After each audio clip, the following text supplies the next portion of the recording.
Mm, Buenas tardes, estudiantes. Hoy día vamos a disertar sobre el tema de condicionado Steinmetz. El condicionado Steinmetz, de alguna manera, es un sistema en el cual se busca utilizar un motor trifásico, pero con, no con red trifásica, sino con red monofásica. Para ello, en principio debemos de tener en cuenta de que los motores trifásicos generalmente tienen sus borneras normalizadas de tanto para baja tensión como alta tensión. Generalmente la baja tensión está considerada en conexión delta para 220 y en conexión estrella para 380. Entonces, este sería el alto voltaje 380 y para estrella, triángulo en 220 voltios.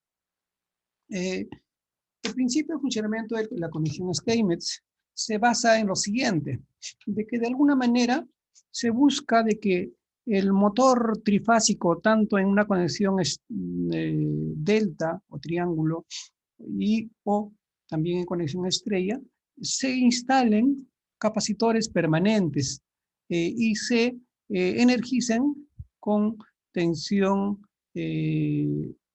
monofásica. En este caso, la corriente estaría llegando por la T y R en cada extremo, y la otra estaría conectada directamente por el capacitor permanente. Este capacitor permanente, de alguna manera, trata de sustituir a la otra línea, generando un desfase, haciendo ver como que fuera un devanado auxiliar que ayuda a crear un desfase y daría posibilidad de que el motor funcione como si fuera un motor monofásico y que cree ese campo que necesita para que empiece a impulsarse la corriente eléctrica. En este caso, de manera general, podríamos poner o ver un esquema donde ya está instalado un capacitor permanente en para una de las fases con respecto a las otras líneas si están conexionadas de manera directa. ¿En qué caso se utiliza esta? Generalmente se utiliza en caso de emergencia, pero siempre con una posibilidad de desventaja. ¿Y cuáles son esas desventajas? La desventaja es, uno, que se utilizan generalmente para pequeños motores menores de 2 kilowatts o 3 HPs. Tienden a reducir su par de arranque en un 25%, y su potencia máxima también tiende a reducir. Aquí vemos un ejemplo. A este motor, suponiendo que fuera un motor de 2 polos, si fuera un motor de 2 polos, su velocidad tendría que ser 3600. Y si fuera un motor de 1 HP, su potencia tendría que ser 746 watts. Pero cuando se conecte en esta conexión Steinmetz, se va, lo máximo que va a poder rendir es como si fuera un motor de 3/4 HP, o sea, como uno de 560 watts. Y mejor dicho, que no se puede trabajar con carga, preferentemente. Y si se hace con carga, va a tener menor potencia que pueda él ejercer. De igual manera en el arranque el torque que tiene a tener es 3600 RPM si fuera de 2 polos, pero aproximadamente va a llegar hasta va a perder un poco de su velocidad de par nominal, en el cual puede llegar hasta 2700 RPM, pero que funciona, va a operar. También, pero ¿cómo? ¿Cuál sería el valor? ¿Cuál sería el valor que se necesitaría para utilizar el capacitor? Va a depender de la potencia del motor. Habíamos dicho que estos motores se pueden trabajar máximo hasta 3 HPs o 2 kilowatts. En este caso tenemos un motor de una placa de un motor donde dispone de 0.25 kilowatts, mejor dicho, es la cuarta parte de 1 kilowatts o de 1000, sería 250 watts. Sistema trifásico en una tensión de 220, está el triángulo. La frecuencia del motor mismo es 50 Hz, el COSFI 0.73 y una eficiencia al 85%, según placa. Entonces, eso nos da posibilidad de calcular el valor de la capacidad del capacitor como una referencia. Sabemos bien de que para hallar la capacidad del capacitor es igual a 1 entre 2pi por la frecuencia por la reactancia inductiva, o XL. La reactancia inductiva es igual a la tensión al cuadrado por el cos phi entre la potencia. Sabemos que por datos nos dan que la tensión es 220 al cuadrado, es 48.400 entre 0.25 que es la potencia, o 250 watts, sería, que sería por el cos phi, que sería 0.73, llegaría a ser 35.332 entre 250 watts, 141.3 ohmios. Entonces, el XL sería 141.3. Entonces, despejado XL, todos los demás datos la tendríamos. Entonces, podríamos acá trabajarla en la fórmula. Sabiendo que capacidad es igual a 2pi por la frecuencia entre XL, entonces la unidad entre 2pi es 6.28 por la frecuencia que es 50 del motor, el XL que es un 141.3, entonces toda la multiplicación sale 44.368. 1 entre 44.368 sale 2.25 por 10 a la menos 25 por a la Euler de menos 5. Y esa, como ustedes notarán, es por calculadora. Entonces, ese valor de calculadora que nos da, podríamos inclusive trabajarla, multiplicarlo por 1.000.000. Porque en este caso nos están dando en una unidad de faradios. Pero si quisiéramos en microfaradios, tendríamos que multiplicarlo por 1.000.000, donde esta cantidad por 1.000.000 sería 22.53 microfaradios. Entonces, para comprar un condensador permanente de 22.5, debemos tener en cuenta lo siguiente, que si no hay 22.5 justo, podríamos pensar entre 5 a 10% más para a la derecha o a la izquierda. Entonces, suponiendo que 5%, pensemos en un margen de tolerancia, sería entre 21.5 a 24. Si quisiéramos que sea al 10%, tendría que ser mayor la 10% de 22.5, entre 22.5 menos, o 22.5 más. Entonces, aproximadamente entre 20 microfaradios, ¿no? Entre 20 y 24 microfaradios. De igual manera, la tensión nos dice que la tensión de uso del capacitor debe ser mayor al 15% de la tensión nominal. Si la tensión nominal es de 220, correspondería a 30 voltios más, o sea, 250, pero a veces no hay 250, entonces se tiene que comprar uno de 370, como en este caso, el más comercial. De igual manera, cuando uno quiere mejorar inclusive el par de arranque más, se puede cambiar del tipo de condensador, ya no comprar un condensador del tipo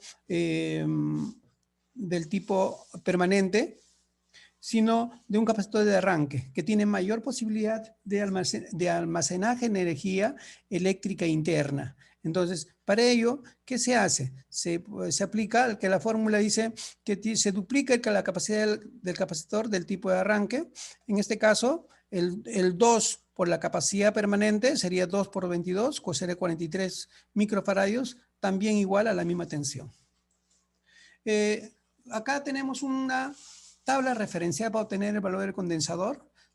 Nos dice que la capacidad de microfaradio por cada microfaradio por kilowatts debe ser, suponiendo que sea para 110, 240 microfaradios, lo que nosotros sacamos para 220 en un motor de 1 kilowatt, necesitaríamos uno de 70 microfaradios. De igual manera, para un motor de 1 kilowatt sería de 20 microfaradios. Si tuviéramos de 1,5 kg o aproximadamente 2 HPs, tendríamos que tener aproximadamente un 50% más de cada uno, ¿no? Un 50% más de cada uno. La tensión, de igual manera, el 15% en cada uno. Para nuestro caso, suponiendo de 1.5, de 2 HP para 220, tendría que ser de 250. Y si no es de 250, 380, 440 es mejor. Para realizar el arranque de este motor, podríamos usar tableros eléctricos tradicionales, donde podríamos tener nuestra esquema de fuerza, nuestro esquema de mando, donde nos indicaría el cómo estaría conectado, la línea de alimentación de manera aguas abajo por el disyuntor, aguas abajo por el contactor, y un relay térmico de monofásico bipolar no hay. Por lo tanto, este punto viene, ingresa, nuevamente reingresa, y para que el amperaje sea en proporción en ambos y que nos pueda detectar en igualdad de condiciones. Y su condensador o capacitor en este lado y el punto a tierra, ¿no? Esa es la variación. Todo lo demás es un esquema de un arranque directo simple, donde tendríamos acá nuestro disyuntor, el relay térmico normalmente cerrado, un pulsador normalmente cerrado para paro, un normalmente abierto para marcha, y su bobina de contactor. Y su KM1, que es realimentación o de autoalimentación. Luego tenemos el que señaliza que está funcionando, que señaliza que está en stand-by, que señaliza que hay una avería cuando el relay térmico se activa. Entonces, si quisiéramos hacerlo mediante un PLC, tendríamos primero que hallar qué tipo de PLC y qué marca sea, y dependiendo su direccionamiento, correspondería. En este caso, el direccionamiento es para un PLC logo, donde vamos a conectarlo en el S1 al primero, el S2 al segundo tema I2, al F2 al I3. Mientras que en sus salidas lo conectaríamos en H1, HM1, H2, H3, ¿no? Entonces, esta sería la conexión del caso del conexionado eléctrico del PLC. También podríamos simularlo. Esta simulación se vería, vamos a verlo en una simulación con el KDESIMO.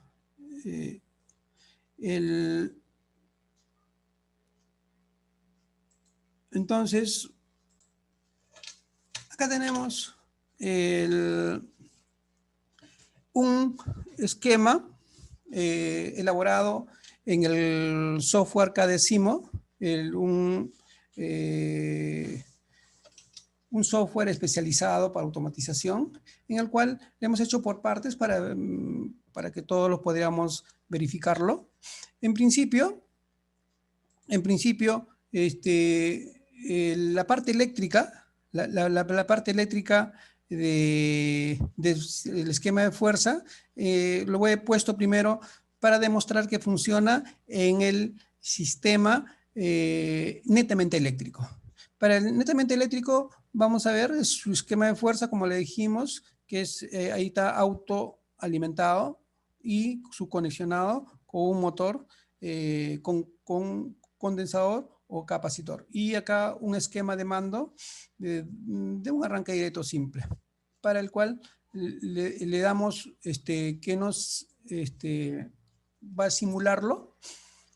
Le damos clic en el disyuntor de fuerza, en el disyuntor de mando, y acá me señaliza que ya está en posición de stand-by para la operación. Luego venimos a hacerlo de que funcione, ya que está cerrando el contacto de la bobina, y al cerrar la bobina se autosostiene. Al autosostenerse se abre y ya deja de funcionar el color rojo y más bien entra a tallar el color verde, y de manera inmediata también los contactos del contactor cierran, aguas abajo, y llega al motor. Y de esa manera estaría funcionando el tablero de un esquema netamente eléctrico, Ahora, si hubiera una sobrecarga, en este caso, va a parar todo y debe de indicarnos como una avería. Y si nosotros solucionamos el problema de la avería, seteamos nuevamente y entra en stand-by. Ahora, también podríamos trabajarla con el logo. Para el logo necesitamos lo siguiente. Primero, esta que está con una rayita para que me haga caso con el otro contactor. Le voy a poner ahora, vamos a irnos al logo mismo. Entonces, el PLC logo tiene una particularidad de que necesita, él por decir tiene 8 entradas y 4 salidas. De las 4 salidas, las estoy utilizando las 4. Uno para el motor de marcha, se supone el de fuerza, el otro para que me indique la marcha que está funcionando, el otro para que me indique que está en posición stand-by, y la otra para que me indique que está en posición de avería o señaliza que está con problemas con el motor.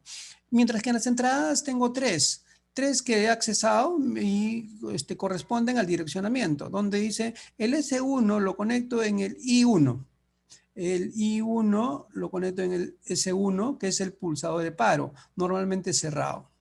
Acá, el S2 está conectada en el I2 como I2, y en el I3 está conectado un contacto normalmente cerrado del relay térmico. Entonces son los 3 elementos que están conectados de forma unidas entre ellos y conectadas a la línea de alimentación. Y la otra línea de alimentación también conectadas para que funcione el PLC mismo. Ahora, también debemos de hacerle referencia de que este ladder, yo tengo un método en el cual el ladder que dispongo de acá de mi esquema de mando, simplemente lo he pasado acá, lo he convertido. ¿Cuál es la conversión? Si yo tengo, ¿cuántos elementos tengo acá? Tengo el relay térmico, 1, 2, 3, 4 elementos, ¿cierto? Los 4 están acá representados, pero no están representados como elementos eléctricos, sino como elementos si bien son también con elementos eléctricos, pero son elementos en el sistema o el lenguaje ladder. Ya no están de manera vertical, sino están de forma horizontal. Entonces, esta sería, de alguna manera, la columna número 1, con su autosostenimiento, que sería de Q1. Mientras KM1, de aquí en adelante, en el ladder, ya se convierte como Q1. ¿Por qué Q1? Porque sale de acá de la conexión en Q1, y KM1 me dice que va a conectarse en Q1. Entonces, de esa manera sería la primera línea. La segunda tiene 1, 2, 3 elementos. Sería 1, 2, las que energizan, y viene por acá, que será el tercer elemento. ¿Quién es?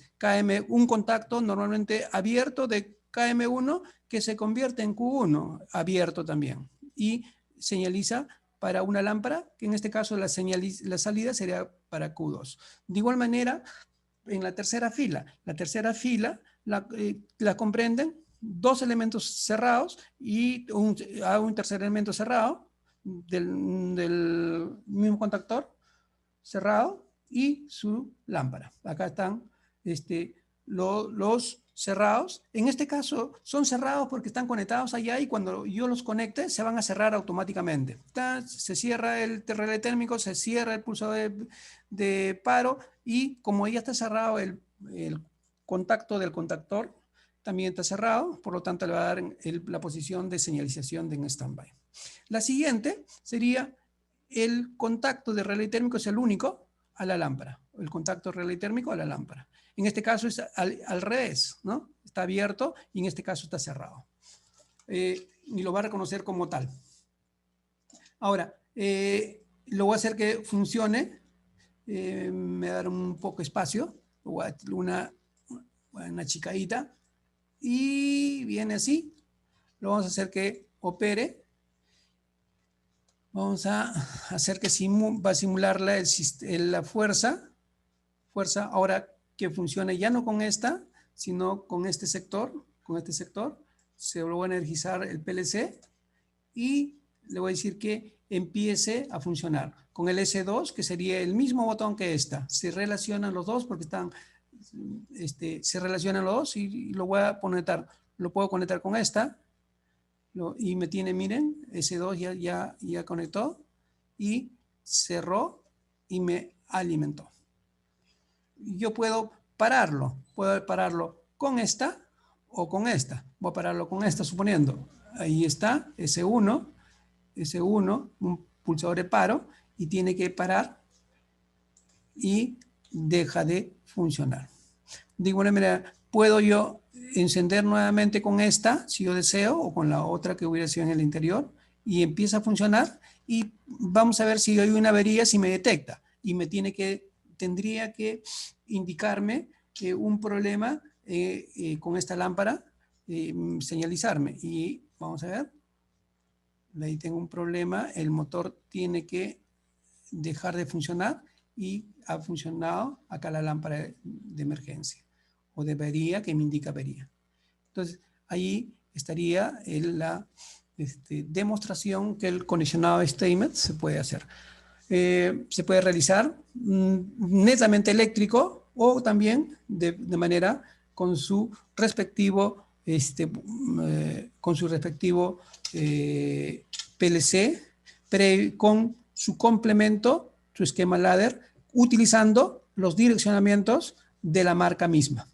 Bueno, señores, ha sido un gusto. Espero que les haya gustado. Es el Instituto Simón Bolívar del Callao. Estamos para servirle la tecnología en avanzada. Más aún, somos una institución licenciada y esperamos especialmente seguir apoyando la educación tecnológica del Perú. Y por qué no decirlo para el mundo, señores. Un gusto saludarlos.